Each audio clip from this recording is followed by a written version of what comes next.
Narito na naman tayo para sa isang napaka-sweet at nakakakilig na love story nila Kalingap Edu at Ate Viancy. Tulad mo ay aking makilala. Sa pagpapatuloy ng ating love story ay dumayo na si Kalingap Edu sa bahay nila Ate Viancy dahil gusto niya itong sunduin para sa isang major event ng kanilang mga buhay. Dahil ngayong araw nga ay gaganapin ang groundbreaking ceremony ng bahay nila Ate Viancy sa ibang lugar. Talaga namang todo support si Kalingap Edu dahil personal niya pa talagang sinundo si Ate Viancy kahit na napakalayo ng kanilang bahay sa bahay ni Kalingap Edu. Kitang-kita natin kung gaano talaga siya kasincere kay Ate Viancy at kung gaano sa kanya kahalaga ang dalaga. Kaya naman ito ang mga nangyari sa pagsundo ni Kalingap Edu sa araw ng groundbreaking ceremony. Hindi po sila ngayon kasi sa tricycle at marami silang member sa family. No? Sa tricycle, magsisiksikan pa sila doon. Kaya eto po, nag-volunteer na ako. Ako na muna ang magiging nila service for today.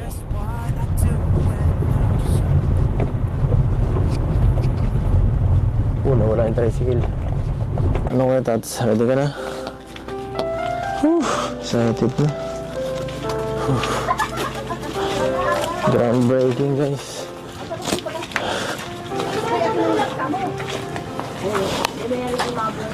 Si Mami ba to? Parang iba yun. Nakala ko si Mama. Hello po. Magandang ano po. Bless po tayo. Salamat. Nasa po si Nanay. Bigay ng may kapal, iyo'y abot kamay. Kitang-kita mo talaga sa mukha ni Kalingap Edu kung gaano siya ka-excited na sunduin si Ate Viancy papunta sa groundbreaking ceremony.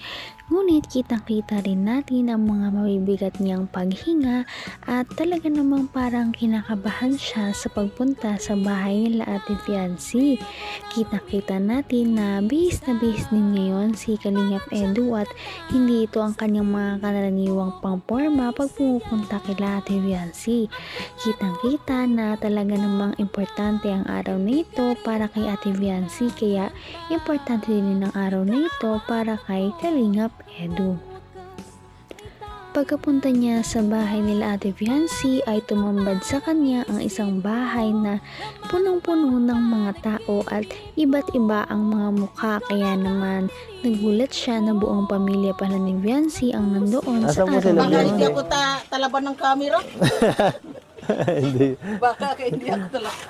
May mga ano po dun, mga Galing akong Isabela. may mangyayaring ano po, groundbreaking. Alam niyo po 'yon? Hindi ko. Ay, hindi niyo? Hindi po. Mista lang yun. Mamista. Binisita ko lang sa kapatid ko. Asan po sila Viancy, saka sila nanay? Nandiyan po nagbibis yung magpipinsan. Yan, Tot. Hello po, nay. Yan. Sige po. Susunduin ko po sila, kayo pala. Pamilya. Sige lang. Ano?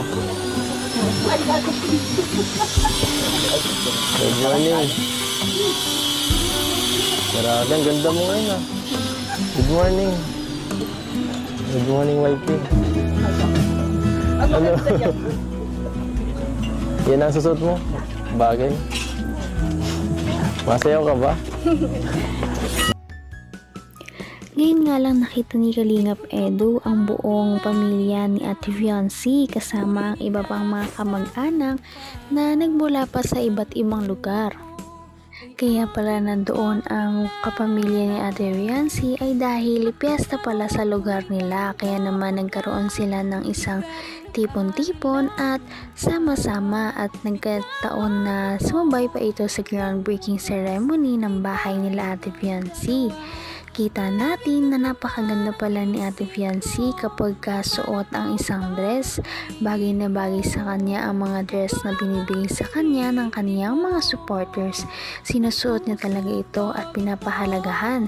Kaya naman, tuwang-tuwa pa rin ang mga supporters sa kanya at mas lalo pa siyang binibigyan ng iba't ibang bagay kagaya ng mga damit, iba pang appliances at iba pang mga gamit na kanilang pwedeng gamitin sa pang-araw-araw. Sabi niyo po kasi ay mag-ayos-ayos po. Oo, at ano eh, para nung presentable ba?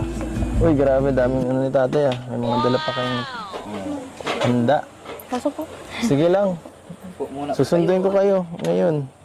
Ako na mahatid sa inyo papunta doon. Okay lang? Pero siyempre, kung di pa ready sila nanay, hintayin ko muna kayo dito. No? Muna po. Sige lang. Sige lang po. Ang dami niyong tao ngayon dito. Anong meron dito? May reunion ba? Pista po ay Ay, pista lang ngayon? Pista po. Kaya pala. Okay. Madala ka na doon pagkain niyo. Sa groundbreaking po. Oo. Ay, may pagkain nga pala doon. Grabe naman ang effort ni Kalingap Edu kahit na galing pa siya sa napakalayong lugar ay pinag-effortan niya talagang sunduin si Ate Fiancé noong araw na yon. Ngunit hindi ka naman talaga magsisisi na sunduin ang isang fiancé dahil napakaganda niya na at sobrang bait niya pa. Noong araw na nga na yun ay pinaupo niya muna si Kalingap Edu sa loob upang sila muna ay makapag-usap dahil medyo nakakapagod nga ang biyahe papunta roon sa kanila at mamaya pupunta na naman sila sa isa pang malayong lugar para sa groundbreaking ceremony. Kaya naman nag-usap muna sila, nagkamustahan dahil medyo matagal na naman ulit silang hindi nagkita simula noong nakaraan nating video. Para di ka kabahan. Pag kumanta ka, o kakanta rin ako. Kantahan ko po kayo. Kakantaan mo ako? Para po sa ano? Para sa Mansari. Natandaan mo. Happy Mansari po. Happy Mansari. Sakto sa groundbreaking ano. Kaya po. Ikaw ba nakaisip nito? Hindi. Ay. Siya nga pala, may naiwan yata ako sa kotse. May naiwan ako sa kotse. Sama ko ba? Ito, may mga dala pa ako dito. Ay. Galing sa sige, ganito lang. Ito galing ko sa mga fans. At syempre ito, para sa iyo to. Ganda. Thank you po. Happy Mansari. Kinilig naman ang lahat ng mga viewers dahil grabe pala ang event noong araw na yon. Nagkasabay-sabay. Piyesta na sa bahay nila Fiancé, nagkaroon pa ng groundbreaking ceremony at meron pa pala silang isang isa-celebrate. Ito ang monthsary ng EDC Love Team. Ito pala ang kanilang 7th month na magka-love team kaya naman napaka-special ng araw na ito. At maganda na rin dahil nakabihis na rin si Fiancé. Kaya naman memorable talaga ang araw na ito. Dagdagan pa ng regalo ni Kalingap Edu kay Fiancé na isang malaking bouquet ng crochet na flowers.